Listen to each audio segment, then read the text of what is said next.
We're going, Alderman, if you want to get it started. Great. Let's wait 1 minute and then we will start right on time for those people that are walking in late from their kitchens or basements or condos.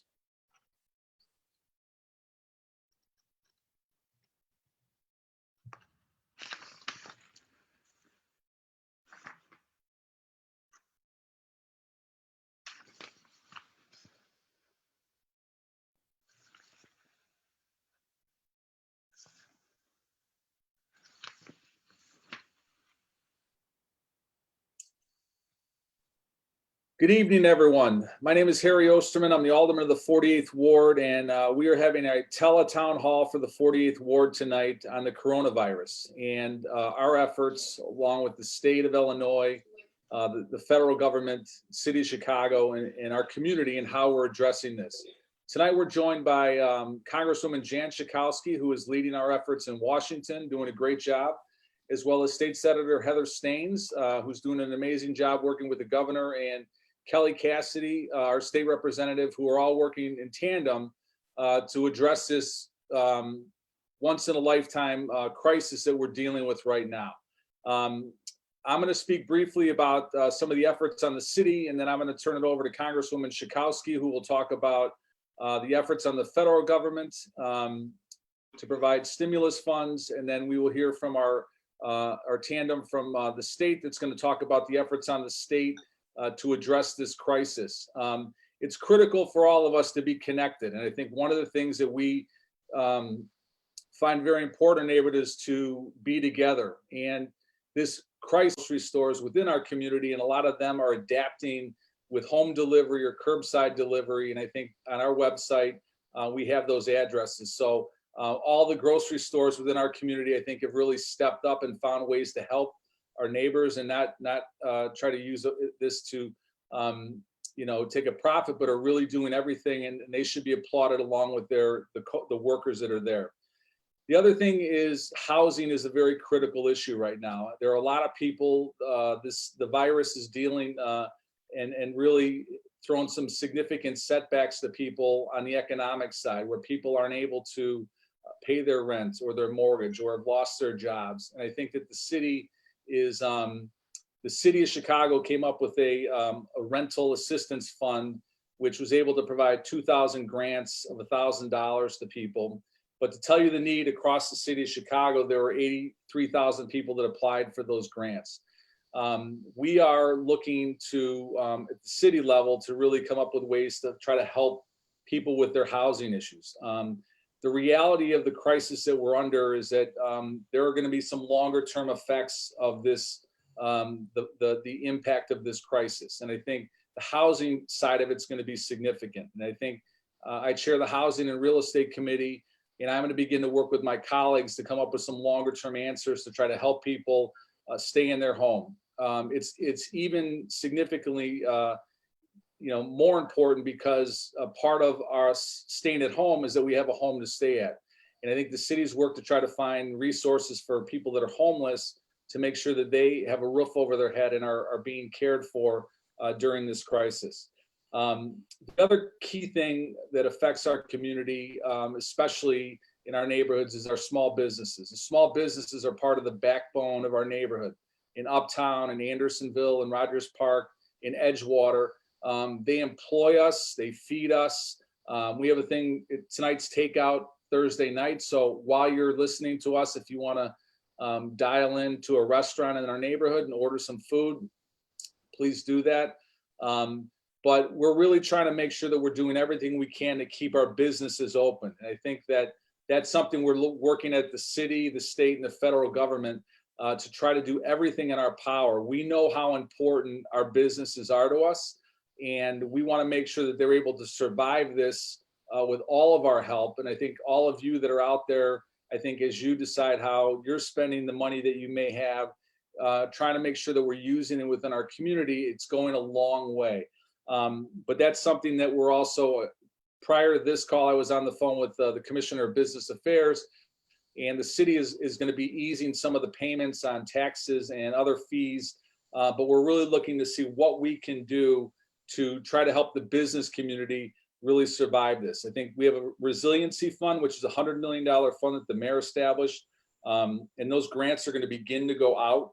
There'll be some more news about that tomorrow. Our chambers of commerce in Andersonville, Uptown, and Edgewater have been doing an amazing job as partners with all of our offices, really trying to connect businesses with grants. That's been a challenging endeavor. And I think all of us have heard from the businesses personally and from our chambers about how we have to really make sure that the money is getting down to all of the businesses that are on the ground. And that's something that all of us in our roles and also collectively are going to really continue to work with you on. And so as the businesses that are out there listening to this call, know that we're hearing you and we're going to do everything we can to get you the money that you need to survive and thrive. On the public safety side, it's really important for us to acknowledge the police and firemen and ambulance drivers and the doctors and the nurses that are every day going out and putting their own lives on the line and caring for Hood and Broadway and the Hamdard Center that are doing testing for older residents of the community that become symptomatic.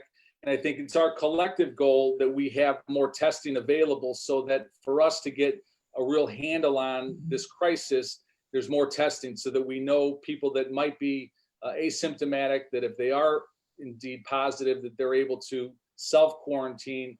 But that's something that is being worked on at all levels of government. So with that, we're going to take questions later on, but I want to turn it over now to Congresswoman Jan Schakowsky, who is leading our effort and done an amazing job for us in Washington during this very, very challenging time. Jan.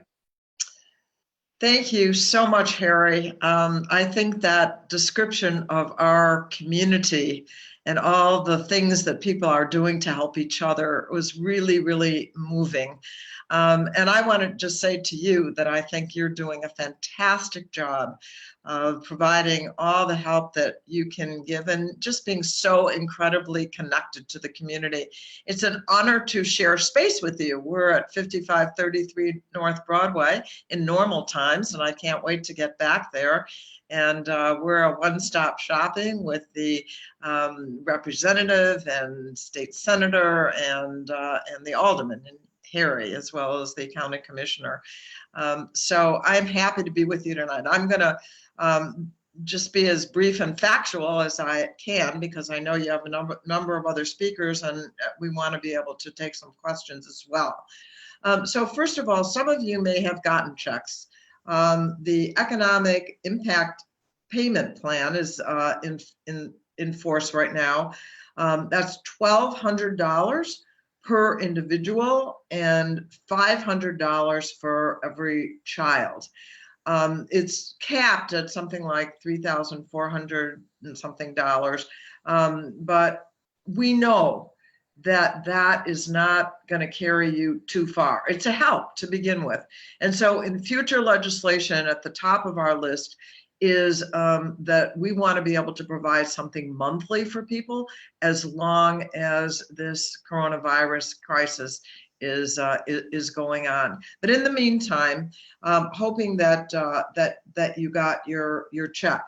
If you are a Social Security recipient, that check you shouldn't have to do anything.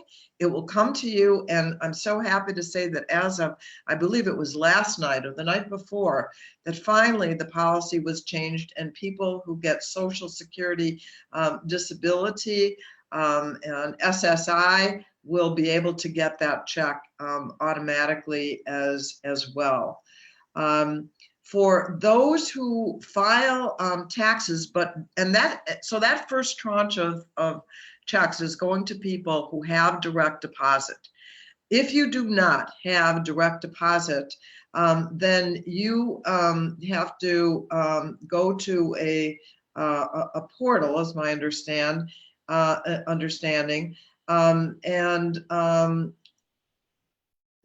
got my staff here too. They're going to help me out.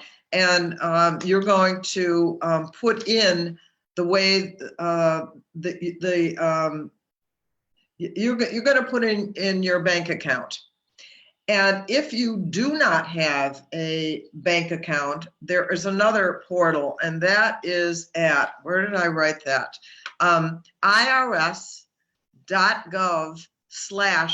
coronavirus, and you will find the information you need to get the check that you deserve. I hope that's sort of clear. We can clarify it if not. The other thing is the CARES Act provides 3 important unemployment insurance benefits. And let me go through them. And I know that Kelly and Heather Staines may have already week. Number 3, and this is new, and you may have been frustrated with this, unemployment benefits for people who would not normally be eligible for unemployment benefits, those who are self-employed, contract workers, or part of the gig economy. The Illinois Department of Employment Security is in the process of creating a new platform to enable those workers to file and get benefits. You are entitled to those benefits. The problem is the program is not adequately set up right now, and I think our state legislators can tell you more. I heard the governor say that it should be in a few weeks. We have a lot of programs for small businesses. The big one is the Paycheck Protection Program. It's a loan program, but it can turn into a grant program for those employers who keep their employees on the payroll. So that money can be used for overhead, paying utility bill, paying rent, etc. But it's also to continue to pay your employees. Now, the bad news about that is that it has essentially committed all the money already that it has. And so we are in the process, and when I say we, the Democrats in the House, led by Nancy Pelosi, and Chuck Schumer in the Senate, negotiating with the Republicans to get a bill that will add money to the program and to make sure that that money is available not just at the big banks, not just to people who have strong relationships with a bank, but for small community banks and credit unions and minority-owned banks to make sure that money will be available. So that's in our emergency program that we're negotiating as we speak. In that program, we want to make sure that there's more money for the hospitals, for the equipment, the personal protective equipment, the PPEs. And I want to tell you, yesterday, I spoke to a number of essential workers. You know, Harry, and I agree with him, I thank you too, the people that are staying home, but there's also people that are out there. And they range from healthcare providers to people who are in warehouses, making sure that things are delivered, to bus drivers, to people who work in essential factories that are doing work. And what we need to do is make sure that those people have all the equipment that they need so they don't get sick. Especially, of course, we want to start with those frontline healthcare providers, but not leave anybody out who is going to work every single day. When we are finished with this additional emergency negotiation, which, by the way, we want also to raise the amount of SNAP or food stamp program to make sure that everybody does have enough food to eat.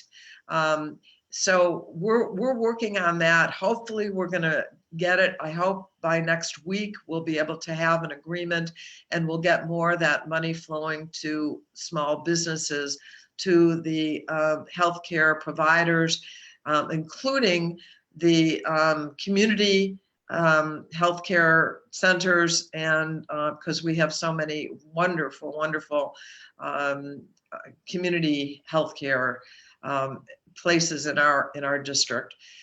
So the federal government is working, but mainly these programs are being implemented, and that's where the efficiency comes in at the city and at the state. And at the local level, I've talked to all my mayors in the suburban communities that I represent. Everybody is trying as hard as they can to protect their first responders and to answer the needs of the community. If you need us, you can call the office at 773-506-7100. That's my office. Understand we're getting a whole bunch of calls, but we're going to get back to everyone.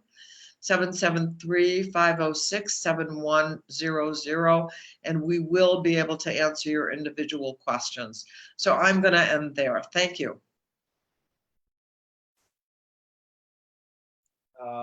Jan, thank you very, very much. I want to turn it over now to Heather Staines and Kelly Cassidy, who have been working with the governor and the governor's team, and they've been doing a phenomenal job at the state level. I mentioned earlier that in the news reports about the leveling of the curve or the flattening of the curve, I think that's been an encouraging thing. Unfortunately, earlier today, it was highlighted that Illinois had 125 people who had lost their lives to this crisis, which is a kind of a further reminder that we're not out of the woods and we have to do all the little things to make sure that we're taking care of each other. But I want to turn it over to Heather and Kelly now, who've been doing a great job at the state level, to talk about some of the things that they've been working on. Thanks, Harry, and thanks, Jan. You guys are doing a great job helping the community, I think, through at the city and the federal levels. Obviously, it's been I'm going to interrupt very briefly, Heather. The plumber is arriving, so I'm going to put on my mask while he's here until it's time for me to speak. Do you want to go first while? Or no, because maybe he'll be out of the way when it's time for me to speak. Can one of you answer that, please? I'll be right back. All these hats we wear these days. So, you know, Harry gave a little bit of the Chicago picture for the state. We've had 25,700 positive tests right now in Illinois. We all know that's probably an underreporting because of the limited testing that's been available. Although that's getting a lot better, and I'll say a word about that in a minute. Unfortunately, we've had 1,072 deaths, but the curve is flattening. You know, that's been the good news. And the hospital capacity still is there, both ICU beds, ventilators, as well as overall hospital beds. I think the governor has been doing a great job trying to manage resources as well as the mayor here in the city in really challenging circumstances. I'm hearing regularly from everybody too that the need for PPE, while still there, is also easing up some, that they're getting better flow and better access to PPE, that we do need to make sure all frontline workers, including folks in grocery stores, at pharmacies, also have that access. On the testing front, that has been a real focus. Obviously, one of the things that's really going to help us as we move forward trying to figure out how we're going to be coming out of this is making sure you have broad testing. The governor announced today that there are a lot more local testing sites opening up where you can do drive-through, and no longer, I think it's starting Monday, but sometime soon, you will no longer need a doctor's order to get that test. You'll just have to have symptoms of it. And if you have the symptoms of it, you can get tests. They have that, they're becoming more available. So they're opening that up, that criteria. We also have a local, Harry named a few locations. Swedish Covenant Hospitals also has a drive-through test, which to date has only been with an order from a Swedish Covenant doctor, but that's also going to be opening up next week. So more drive-through facilities available at that location, which is right there in Foster and California. Congresswoman Chukowski mentioned the unemployment compensation. The state's Department of Employment Security, where you have to go and do the applications for that. The website for that is ides.illinois.gov. I know there's been an enormous amount of frustration around accessing that. Just for a point of scope comparison, in the first 5 weeks of this, starting in the beginning of March through the first week in April, we had 513,000 applications, which is more than all the applications in all of last year for unemployment compensation. So the system's just been getting overwhelmed. They've been they've hired a lot more employees, 73 more employees. They've added hours.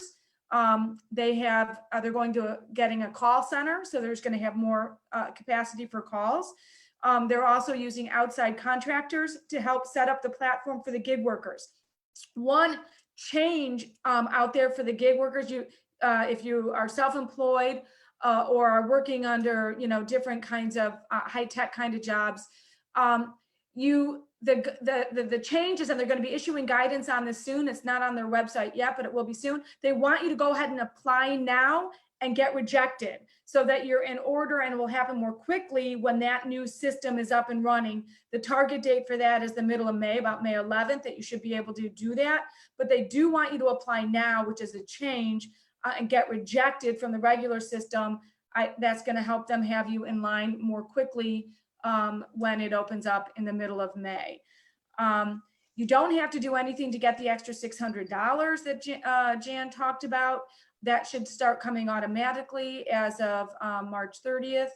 And I think that's sort of the highlights on the unemployment comp. I know some folks have had questions about the sales tax deferral, which happened the last month. I talked to the Department of Revenue director today. They're not planning on deferring that sales tax again this April 20th. That said, I think what he really pointed out to me is that not a lot of people are aware that the quarter monthly filers have two options in how you do it. You can either pay 25% of what you had the same month last year, which obviously is going to be very different, or you can pay 22.5% of what your sales tax liability was last month. So that would be a much reduced level, of course. So if you aren't aware of that option, he very much wants to make sure people know that they can be pursuing that second payment option and really reduce your sales tax liability. I see Kelly is back now, so I'll stop. Kelly asked her to cover the unemployment comp and the sales tax a little bit, and some of the big picture on the tests and where we stand, big picture. So. And I think the only thing I would add to the unemployment question is we don't yet know exactly what the extension process will look like for folks who have already exhausted their benefits. We're awaiting guidance on that, and I think we're supposed to get that next week. And I know how frustrating it is for folks, and we've really both of our offices have spent, I would say, 80% of our staff time is dedicated to folks struggling with the unemployment system. One thing I would ask of folks is, if you contact both of us, let us know, because what we have found is that the staff have run into each other in chasing help for folks. And so we can be a lot more efficient if we know that if we're dividing and conquering, frankly, and getting through the volume. Give yours too. The number for my office is 773-769-1717. And mine is 773-784-2002. And our phone has been forwarded to a live phone, so you can reach somebody rather than going into voicemail. So know that works. Email works great as well, repcassidy@gmail.com. We've been putting out way more frequent newsletters as we get guidance, as we get more information. We've been compiling this stuff and putting it out there probably 3 or 4 times a week instead of our usual once a week or once every 2 weeks with our newsletters. So I encourage you to sign up for those. They're all archived on our website as well as all of the guidance from every department on all of the programs. And they're sorted by category on our website. So if you want to go back and find information about the city or the state or the federal business programs, you can find that on our website sorted on a special COVID page. So we've really tried to do our best to compile as much information as we can. And I'm about to mask up again because the plumber's coming back in. And with that, you need me to sign it?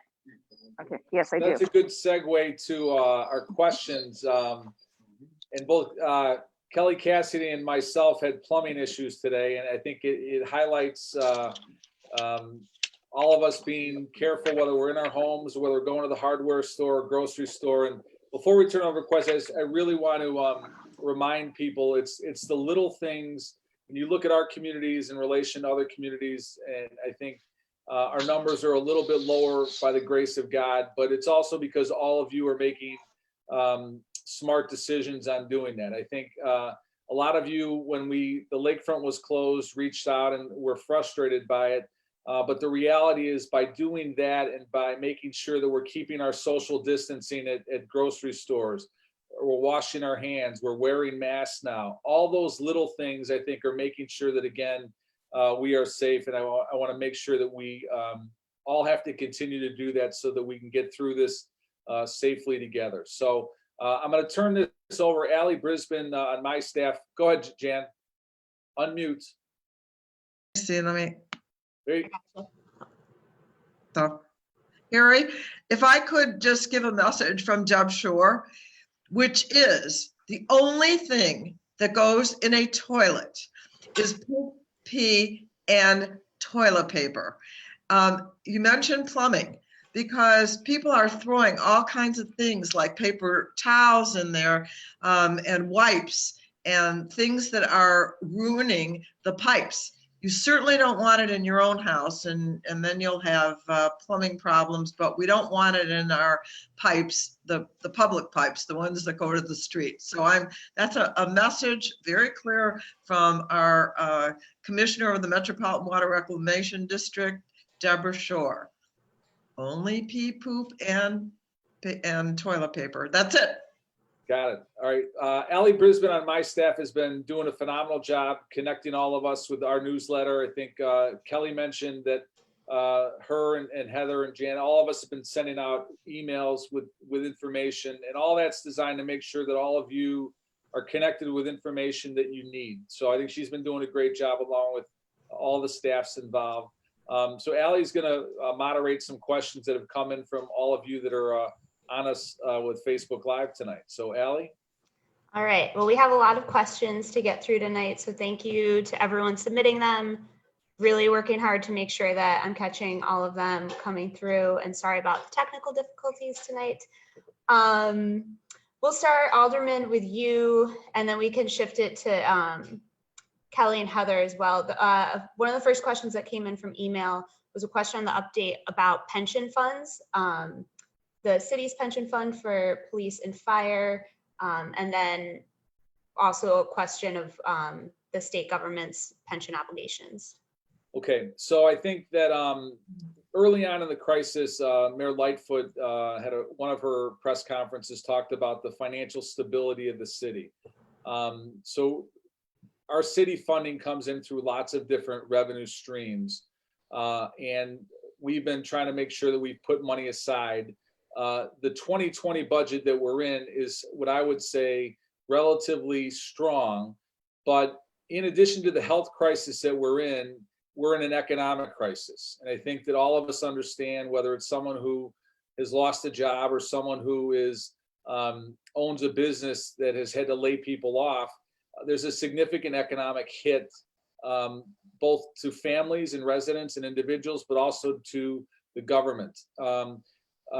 Where the city is on those things is that I think we're okay right now, but I think one of the things we're trying to do is prepare for what the next few months looks like. And I think that's something that the city's budget team and myself and many of my colleagues on the city council are going to begin to look at. What does this year's budget for the rest of the year look like? What does it look like for next year? That also affects like Chicago Public Schools and our other forms of government. There will be some federal money coming in, but I think when you have businesses that are closed and people that are can't pay property taxes and things like that, there will be a financial hit. And that's something that we're all going to have to kind of live through together, and we'll keep you informed. But the pension funds as of now, I think are okay, but it's kind of on a day-to-day basis as far as the solvency and how that goes. I think each of the pension funds at the state and all the ones from the city had significant financial liabilities already. There's been some steps taken in recent years to kind of shore that up, but I think it's going to put us bigger picture in, and I'll turn it over to my colleagues from the state. It's going to put us in some very challenging financial times for all of us moving forward. Heather and Kelly? So, the governor started to outline the hit that we've gotten on revenue because of the COVID crisis yesterday. The current fiscal year that we're in ends at the end of June. We're down about 2.7 billion as the projection from where we'd expected to be in February. And for next fiscal year, we're down 7.4 billion. Well, 6.2 for sure, maybe 7.4 if depending on what happens with the fair tax amendment. So that's tremendously significant. We are very much hoping that we're going to get more assistance from the federal government. What we've gotten to date in the CARES Act helps pay for COVID expenses, but it does not do anything to replace offset revenue that really has been tanking for the state. Regarding pensions in particular, we go through an annual process of certifying the pension payments. Those already have happened. So what we need to pay to the pension systems will not change. Obviously, their asset bases have taken a hit during this. We're going to just have to see how the markets play out over time. But it's not something that has an immediate impact on the state's finances. I will say that the three rating agencies, Illinois started out not in a great position. We're just one step above junk bond status. So to date, Moody's and S&P have changed us from a stable outlook to a negative, but they didn't change our ratings, and Fitch hasn't taken any action yet. Watching that very closely, obviously there's going to be some real concerns about that. Federal government did also put out a credit facility where an ability for the Federal Reserve Bank to also buy up state and municipal credit, which may be another tool that we can take advantage of. I do think we're taking lots of steps now and will be to make sure that we maintain the best budget possible. But as Harry mentioned, it's going to take a hit, and it's going to be a painful year. I think going forward is quite evident. And I don't think I have much to add other than how lucky we are to have Heather with her great command of state finances as a partner in this. We have been working the various appropriations chairs and budgeteers in both chambers. We've been meeting every week, sometimes more, to try to stay on top of this and to get prepared for when we do go back down to start to craft a budget. And each chamber has formed their working groups and are starting to survey the agencies to see what the impacts have been that we maybe haven't seen yet, so that we can be as prepared as we can be. Thank you. A question for Congresswoman Schakowsky. Something that this came in from the Andersonville Chamber of Commerce on behalf of many of their members. There's a concern, I know the SBA payroll protection plan used up all their funding today. It was a big announcement, but the concern from businesses is that some of the provisions in that are challenged by the additional $600 per week with the unemployment. And for certain workers, especially tipped employees and non-full-time employees in the service industry, it can be better for their household income to just receive the unemployment. But in order for the small businesses where they work, in order for them to get the forgivable loan, they have to maintain their same payroll. And so we're wondering, is that being talked about with the next provisions for economic relief? Well, first of all, those people who have been laid off already, and they have been told they're laid off and they're not receiving anything, those people are eligible for unemployment insurance. That is just a fact. People who decide they want to quit, people who quit are not eligible for unemployment insurance, and means that they're being compensated through the Paycheck Protection Program. That's, I understand that particularly for people who are in the low wage sector, that this can be an encouragement for people to get more money. But you know, if they're if they quit their job in order to do that, then of course the employer isn't under no obligation to rehire that person, which is different from the PPP program because it is saving them their job, and a place will be there for sure, guaranteed for them, and they will get the benefit from the PPP program of their old salary. You know, that I understand the problem right now especially for tip workers, who do make a good portion, or hopefully do, of their wage from tips. They may, yes, indeed, find it more advantageous. You know, we're open to suggestions about you know, the incentives that are built into the program, and so you can call us with those. But that is how they function right now. Okay, thank you. Alderman, a lot of questions coming in about renters, and obviously a lot of people are having economic challenges right now. Some specific questions that have come in for you, and this might also be something for Heather and Kelly to speak to about rent freeze, and Alderman, what you're doing as housing chairman, and how are you protecting renters?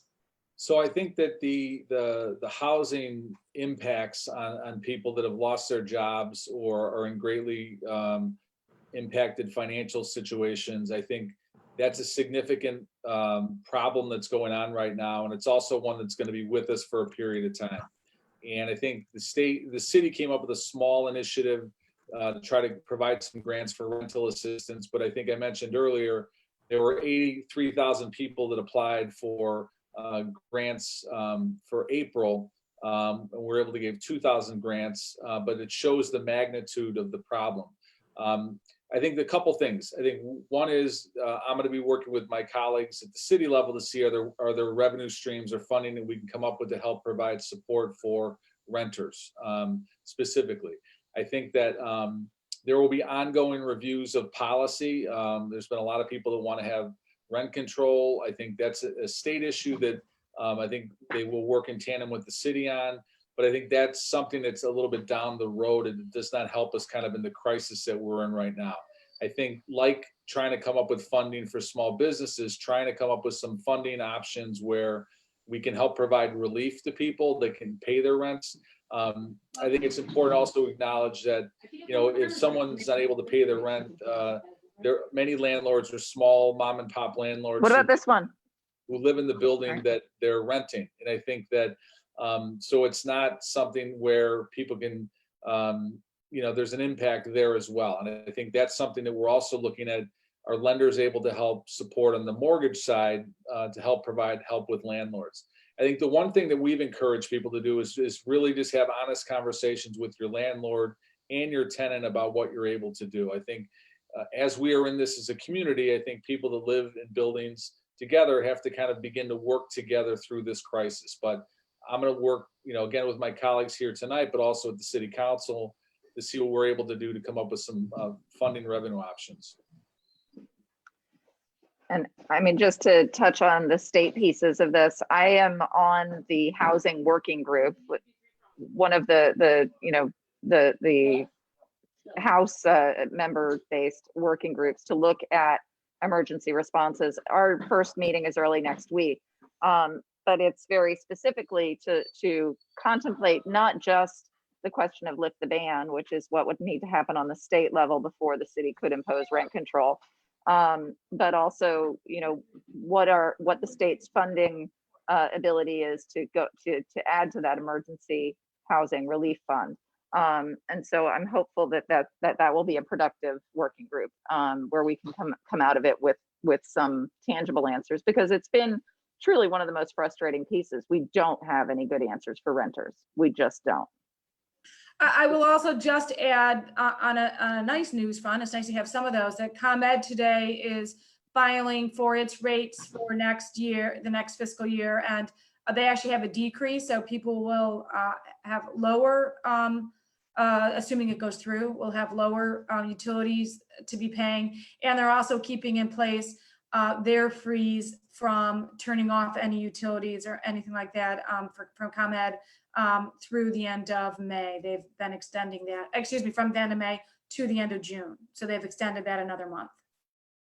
I also, real quickly, before we go to the next question, want to say that, the issue of homelessness and people that are living who are homeless around our city during this crisis is something where it's much more pronounced when someone has to be safe and provide adequate social distancing. But if they're living in a homeless situation, it makes it so much worse. So the city's tried to come up with some immediate steps to try to help get as many people into safe housing during the crisis. I think that's something that we're going to have to look at how that's going to probably be with us for a period of time. So I think that's another key component where some of the people that are most at risk of, catching the COVID, I think are some of the people that are in the homeless community, and trying to make sure that we've got adequate, safe housing for them now and moving forward is something that's critical. Right. Congresswoman Schakowsky, a question came in. What are you and others in Congress doing to demand vote by mail / early voting in all 50 states for November, and including a provision in all future bills? Although Illinois has these, the recent debacle in Wisconsin demonstrates the need to make this mandatory nationwide. Are there any updates on that? This is at the top of our list of to-dos. There's no question about it. There's no reason other than trying to, in the Republicans' minds, suppress the vote. And there's no real evidence that vote by mail necessarily helps Democrats more than Republicans. But why would anyone want to prevent people who just decide that they don't want to go out, especially at a time like this, that they can't vote by mail? Of course they should, and many states already do that. So we are going to work very hard before this election in November to make sure that in every state, or at least as many as we can, that in every state get a national bill passed that vote by mail without any excuses. In fact, we think that that ballots ought to be mailed. Post is paid to return so that people can easily exercise the most precious right that we have. I just want to say that the so-called debacle in Wisconsin politically turned out against what the Republicans were trying to do. There was an important Supreme Court race, and the incumbent, very conservative Republican lost. It shocked the Republicans and the Democrats. It was 55-45 for the Democrat. But in the meantime, those of you who saw people on television waiting in lines and often clumped together, let's just hope that insistence finally by the Supreme Court of the United States to require that election to be a week ago Tuesday doesn't cause deaths. But it's a factor that should have been considered, and it wasn't. Great. Thank you. Alderman, comment came in. Is there going to be a decision this week on CPS closing? So I think that's a great question. We didn't talk necessarily by opening about our schools, but I think that public schools and CPS, as well as private schools, are all basically going to e-learning. And as a parent of 3, it's a challenging endeavor. But I think the schools, Chicago Public Schools and other schools, are doing the best they can to provide e-learning. There are a lot of schools that in our communities that have people that don't have laptops or computers that are in the process of getting those from Chicago Public Schools to make sure that they're able to continue to learn. I think it's really important where the children that were at home are taking advantage of these learning opportunities so there's not an educational slide. I think it's also really critical that, and I know that the schools in our community around the city are really trying to make sure that the emotional wellness for the students is really at the top of the list as well. As much as this is a challenging time on a lot of fronts for adults, I think it's a very difficult time for kids to process. And I think there's a lot of resources out there for parents and how to deal with this to make sure that their children are kind of learning, but also are being able to process some of the challenges that have come along with the crisis that we're in. I think that we've been in kind of ongoing conversations with CPS. I think a lot of this will be driven by decisions at the state level with Governor Pritzker, but I know that Governor Pritzker and the mayor are in frequent conversations. I think the reality is that we do not want to create a situation that will further put our health at risk statewide and citywide. So I think they're going to look at this through the lens of what's the best, safest environment, and how do we kind of put the crisis, the big part of the crisis behind us, and have it be something that we can manage moving forward. So I don't expect anything the next day or so, but I think in probably the week or two, we'll probably hear more. And I don't know if Can I just Heather or add to Kelly. that? Yeah, no, the governor has said that this is going to be a statewide decision. We're not going to have various school districts making different decisions. I do think and obviously he's very much going to communicating with the mayor. And I don't think there'll be anything that's done that they aren't both on the same page about. But I do think it's going to be a statewide decision on what's happening with, across all the school districts. As of today, he was saying that, probably sometime next week, we'll be making those more announcements about what's going to be happening going forward. It's not just about the schools, it's also about, are we going to start taking steps in May at some point to start slowly reopening, and what is that going to look like? Again, I think he's very much doing that with leading by science and making sure we're keeping people safe and healthy, and needing to have some things put in place as we do that, such as more widespread testing, which is becoming a lot more available now in Illinois going forward. But we need to make sure that's in place, the contact tracing, and ways of making sure that we're not going to overwhelm the healthcare system, that we don't have those kind of concerns. So I do think we're probably going to be hearing something more, shortly, hopefully next week. Thank you. Senator Staines, a question that came in for you.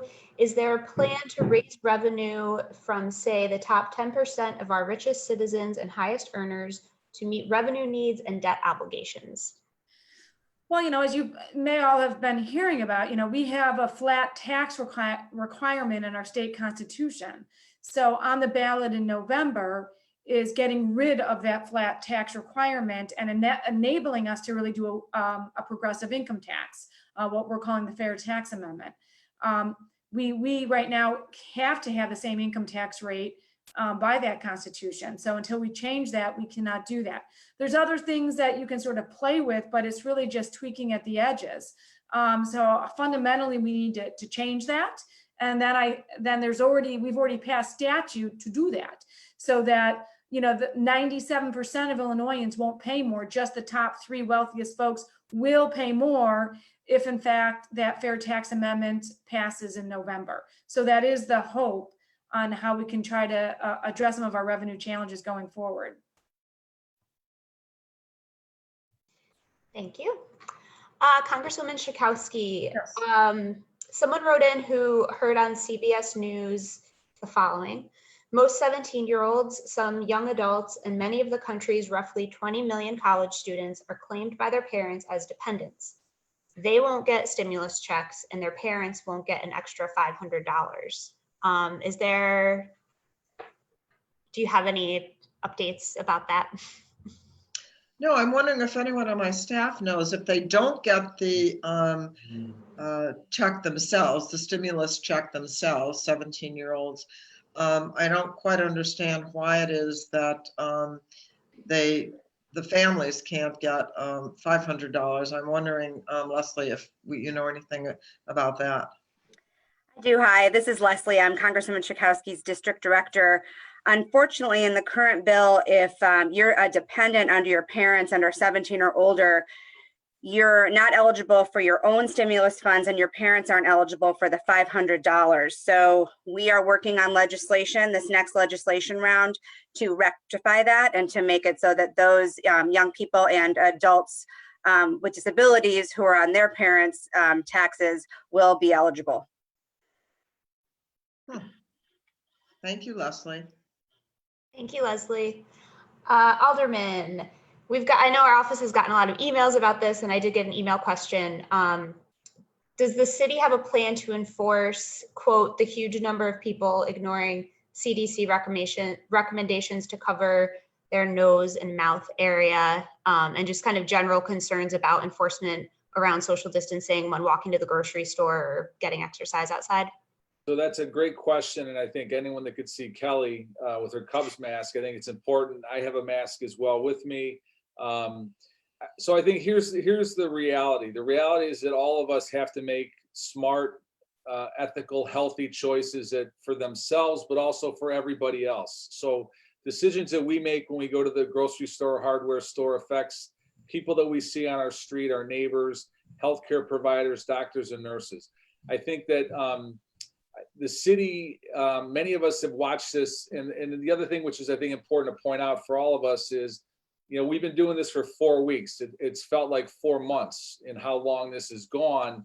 And a lot of this information has been evolving, and all of us have been trying to evolve with it. So initially, the CDC did not think that masks were important, and then now they are. So the reality is, I think on masks and other social distancing things, it's really important that people wear it when they go outside. I think it's critical that they do that. I think that's something that is probably coming down the path as a requirement across the board.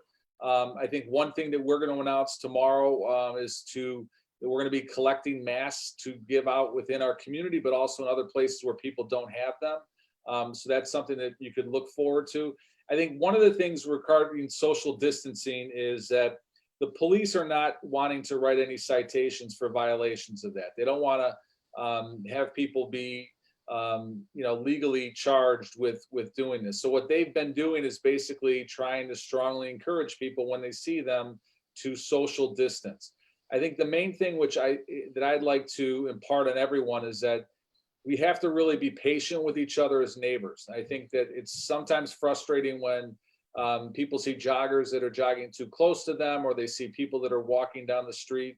I think all of us have to give each other the benefit of the doubt and really try to be smart as neighbors. I think the lakefront is one where there's been frustration because the lakefront's closed off. But the reality was there were people that were violating the social distancing. Those people could have had the numbers of people that have been infected increase and also then put more people at harm's risk. So I think the more that we can do individually and as a community to be smart and be healthy and safe, I think is the way to go. Can I say something about that, Harry?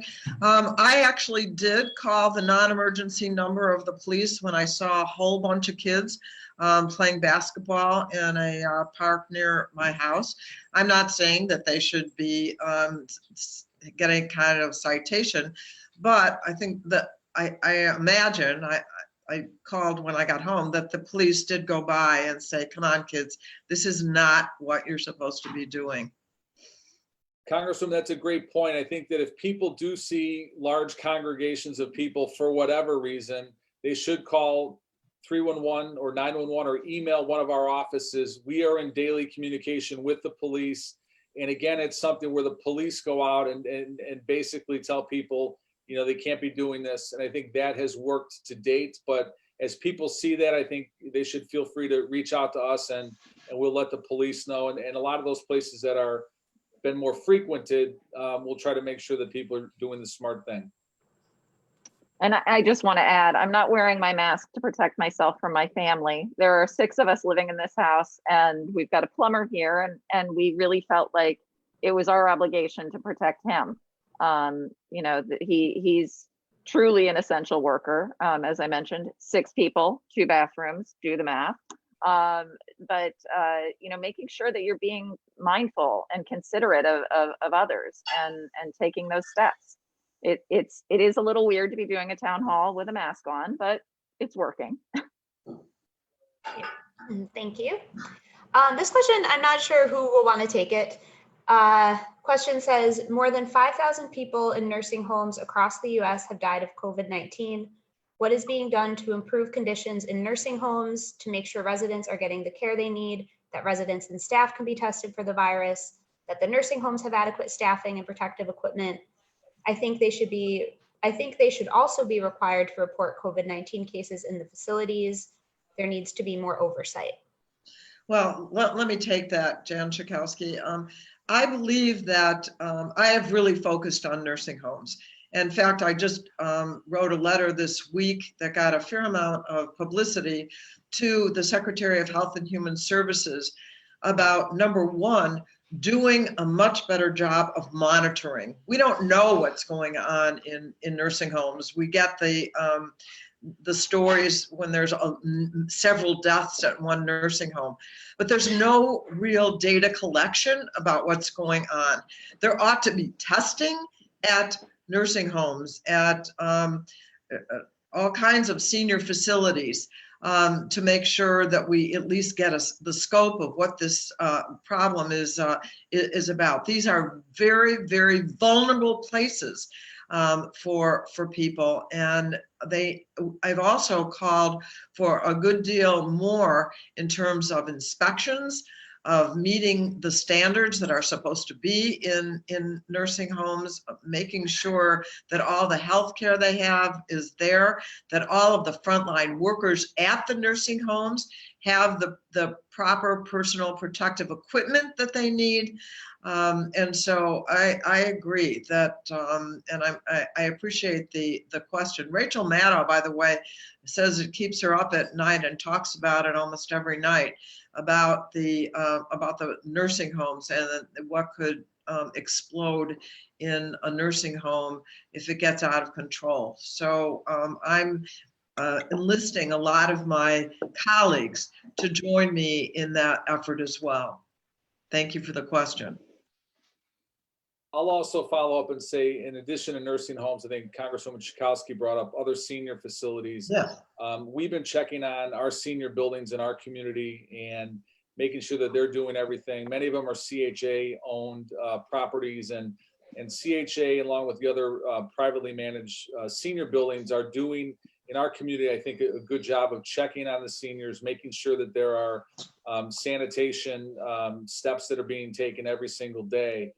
Those are areas that were kind of at the front of our mind, where there could be more than one case that occurs. But I think all those buildings and the people that work there, and they're also really heroes in doing this to make sure that the seniors and the people in nursing homes are being cared for. Don't you feed them already? And I'll just add that Dr. Ezike, the State Department of Public Health Director, has been asked the last couple of days about the tracking and reporting.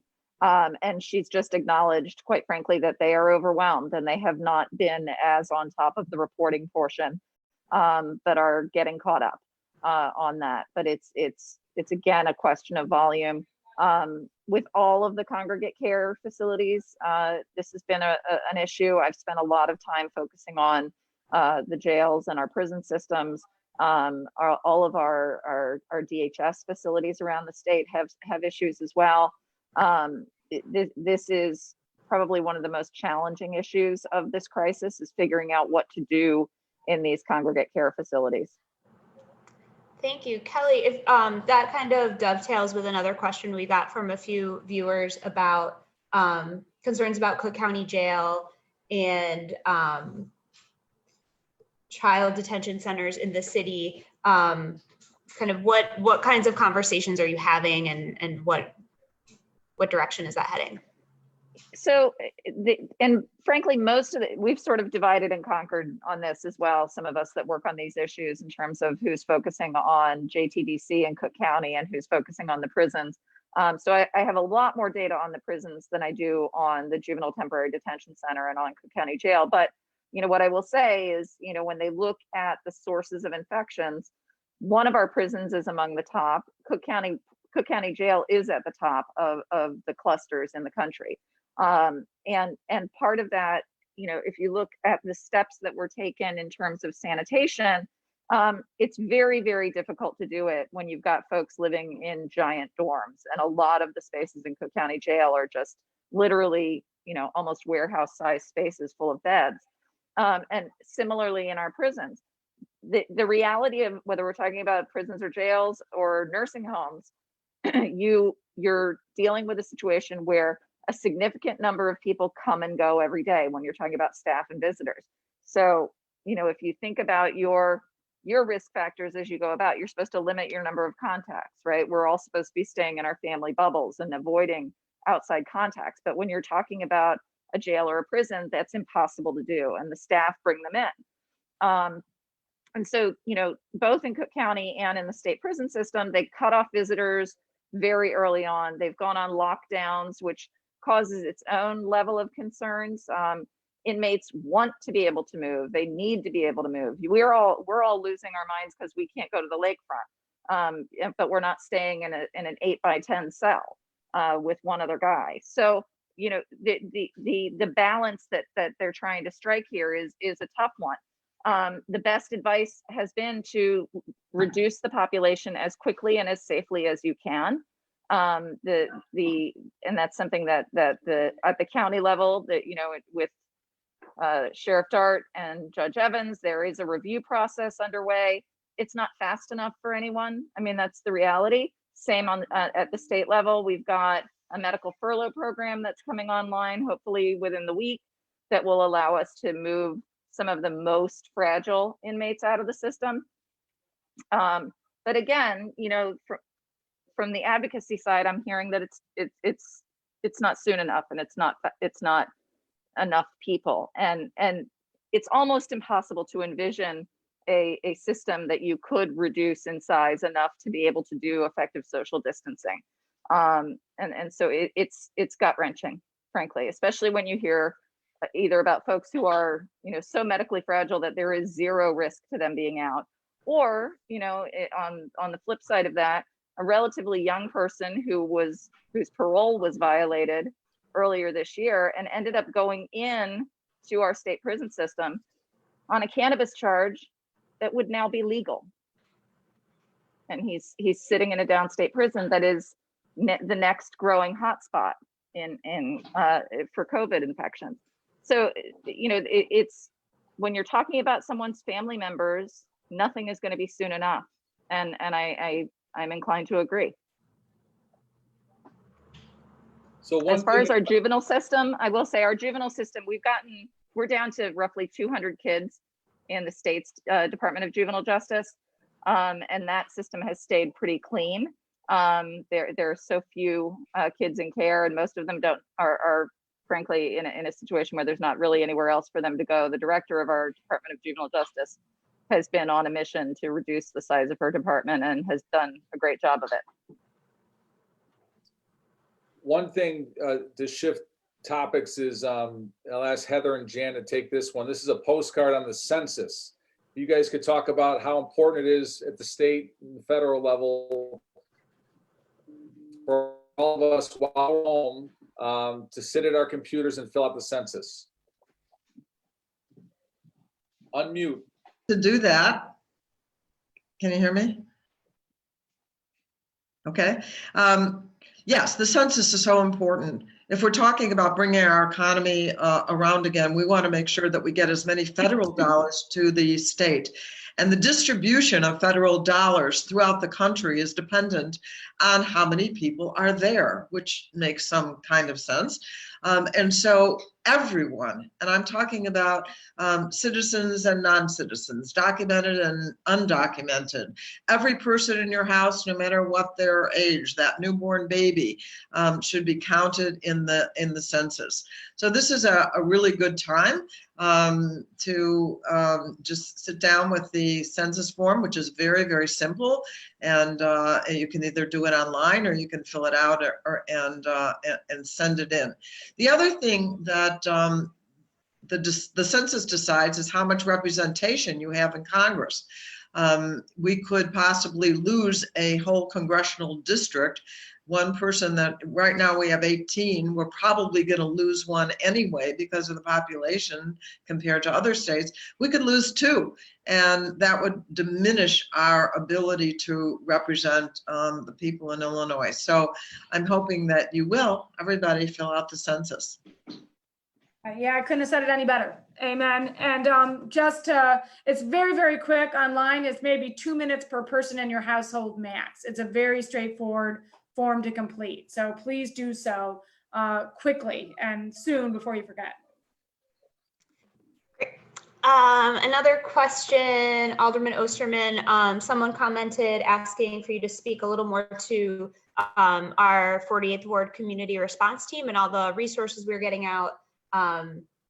And kind of what we've got. Well, I really want to thank, when the crisis started, we put a call out for volunteers, and we had over 600 people email us to offer their help. And many of them are at home calling senior citizens and people to ask them how they're doing. It's a simple neighbor-to-neighbor wellness check, but it's been very, very helpful. We have a team. I want to do a shout out to Monica Dillon, who's joined my staff, who's kind of helping us. Her and Ginger Williams both have medical backgrounds, and they've been helping us come up with good, sound medical advice and decisions on this. And we've also been able to provide food for people.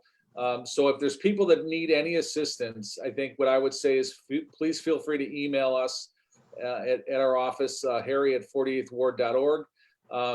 And all of us, Heather, Kelly, Jan, and I are always talking. So we're trying to basically help people kind of on the ground. The other thing that we did was, with the help and support from the Andersonville Chamber of Commerce and a number of other people, we were able to raise over $26,000 from local residents to acquire food and medicine and other supplies that are needed to help people. To date, a lot of those, some of those dollars have been used to help provide masks for frontline workers who are working with people that are they're older, could be symptomatic. So we're trying to continue to come up with ways to use the funds that were raised. But I want to thank everyone who donated $20 or more to that. Again, it's a real showing of support from residents really helping out. And we want to make sure that we continue these efforts. I think, to me, it highlights kind of that we're all in this together. And I think all of us, you're hearing from your elected representatives tonight, but I think all of us collectively, neighbor to neighbor, really helping everyone get through this. And I think that's how, at the end of the day, we're really going to get through it. And I think be able to come together to have a town hall like this at Swedish Museum or some other place where we can see each other in person. Great. Question about, kind of a piggyback question from the census. How are federal dollars being distributed to immigrant communities? And I got 2 screens here. And then there was a question specifically, a related question specifically for Senator Staines that said, with the deficits we're facing and immigrant communities being left behind through federal packages, will there be expansions to support immigrant communities and services in fiscal year 21? Let me just say that it's just criminal, the way that immigrants, through this president, really don't get directly the help that they need. And that's why it is so important that the governor set up a private fund to raise money to make sure that our friends and our neighbors who otherwise don't qualify for even food help, which is inhumane, are able to get the things that they need. I think that this crisis, this disease, has shed a light on all the holes that we have in our system, and I can't wait for the day where we can have leadership in this country that respects the immigrant community the way they should be.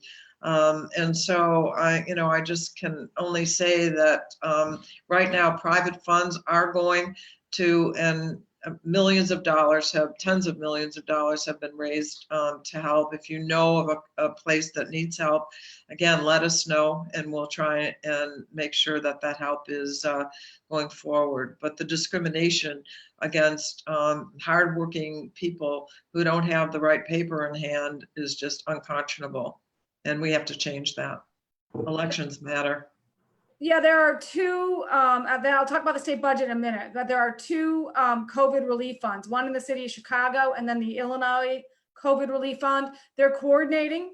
The Illinois one is generally the Illinois side of the Chicago area, while the Chicago is doing it inside.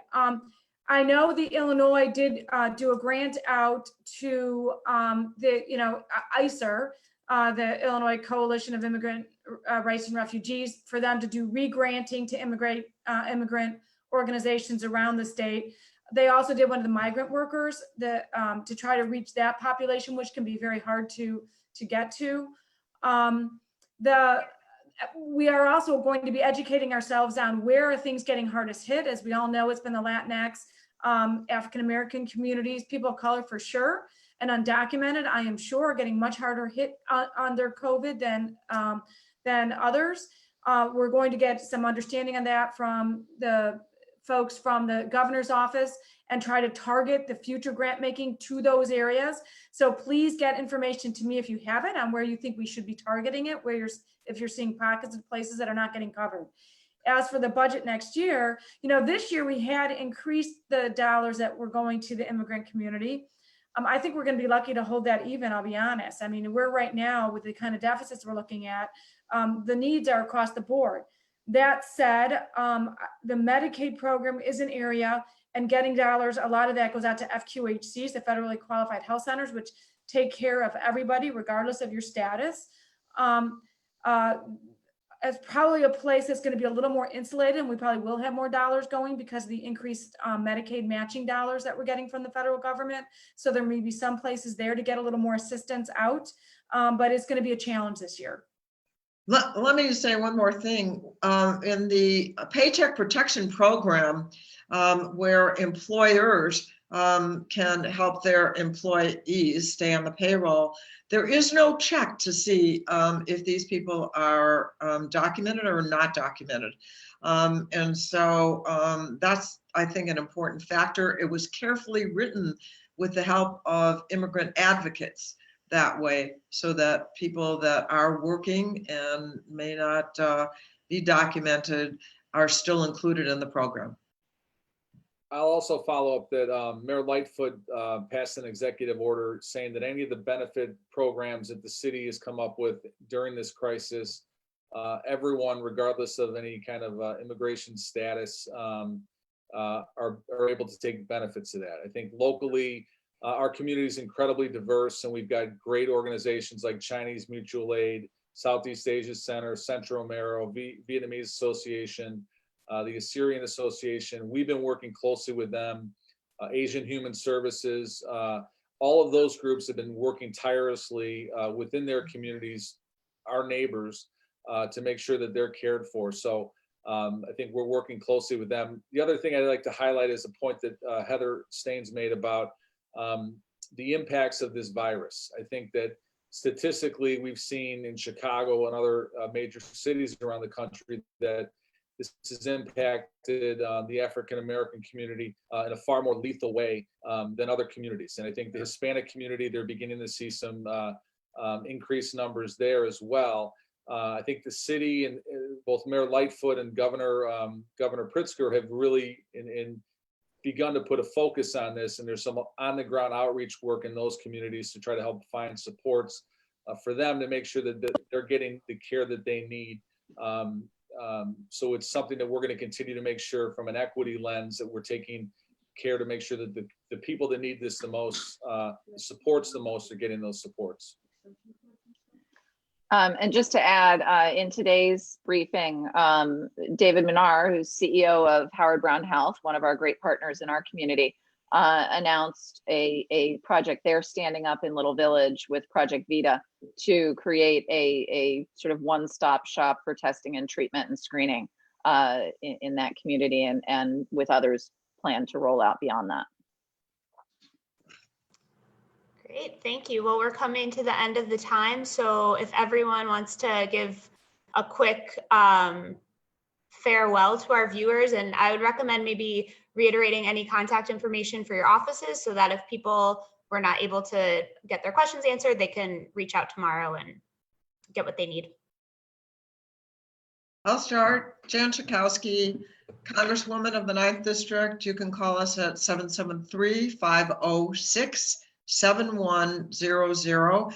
And I can assure you that if you don't get a voice right away, that your question, your comment, your concern will be addressed. You will get a call back. I want to thank everybody, and Harry, I want to thank you for pulling this together.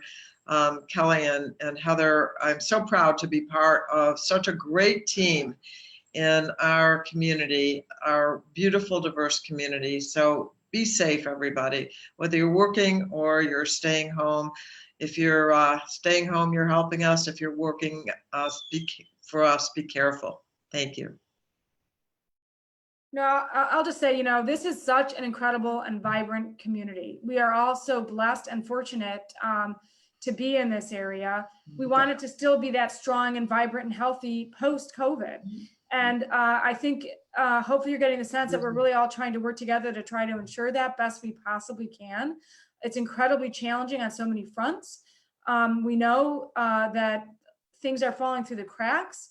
We're here to try to help prevent that and try to address the challenges that are existing. So don't be bashful about reaching out.